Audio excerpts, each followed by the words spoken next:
So today I thought I would share how I get this up onto there.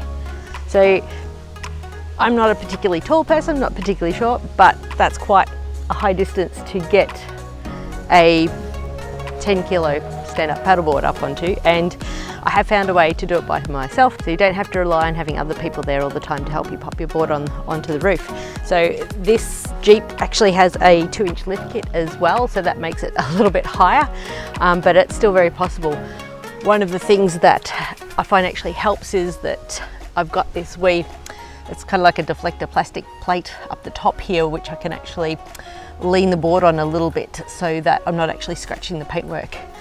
So I've done this technique with both the board out of its cover and with the board in its cover.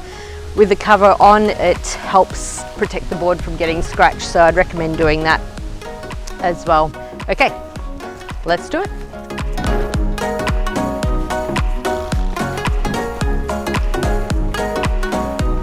I use these little Rhino rack straps, so they've got black on one side, blue on the other.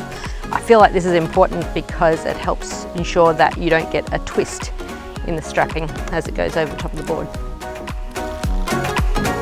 These particular ones have a wee metal catch here, and even though my car is probably relatively old by most people's standards, I still don't want to get it scratched if I can avoid it. So what I do is I make sure that it's dangling down somewhere where it's not going to scratch the car.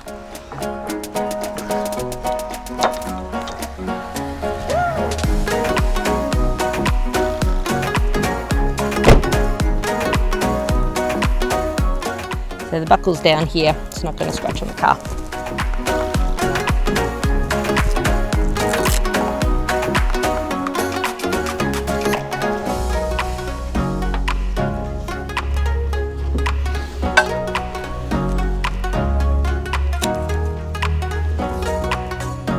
So load the board on from behind. The thing about having a spare tyre is you can kind of prop it up there for a bit.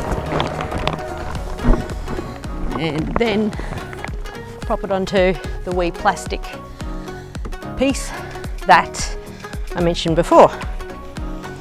And once you've got it up there, just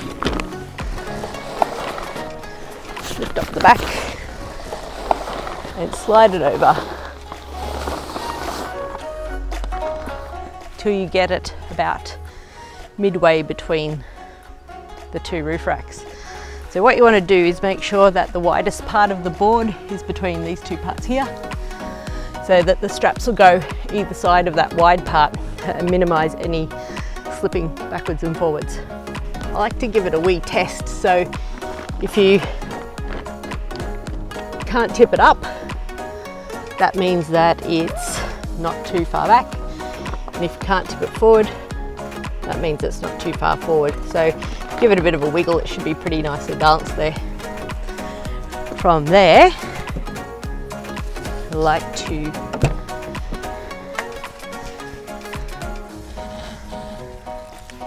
just climb up using the door sill and the tyre.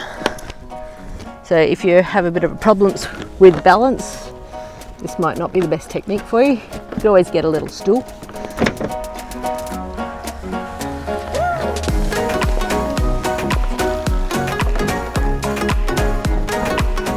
This is where you look at the colour of the straps and make sure that you've got the same side up. So I like to use the blue side up, matches the car. Right, now we go around the other side. So same thing, around the other side, just pop up in the door sill. You just pull these over like this. One underneath the roof rack, and then feed it through. Pretty simple.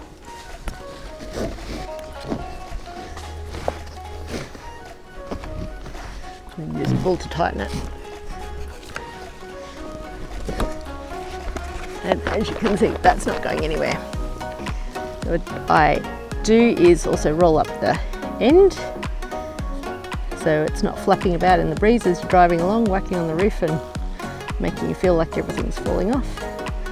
And these particular ones, you've got a little bit of Velcro you can just secure it nicely like that.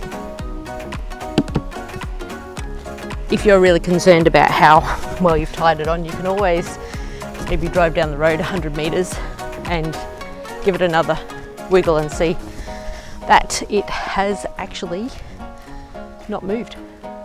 So that's all good to go now. Getting the board back off the roof is just the same but in reverse. So take your straps off first, slide it back over the back of the car. Hope you find this helpful. For more information, check out our website. The link is in the description. Thanks for watching our video. If you enjoyed it and found it helpful, please support us by liking, subscribing, clicking notification and sharing with your paddleboarding mates. While you're here, check out some of our other videos. See you next time.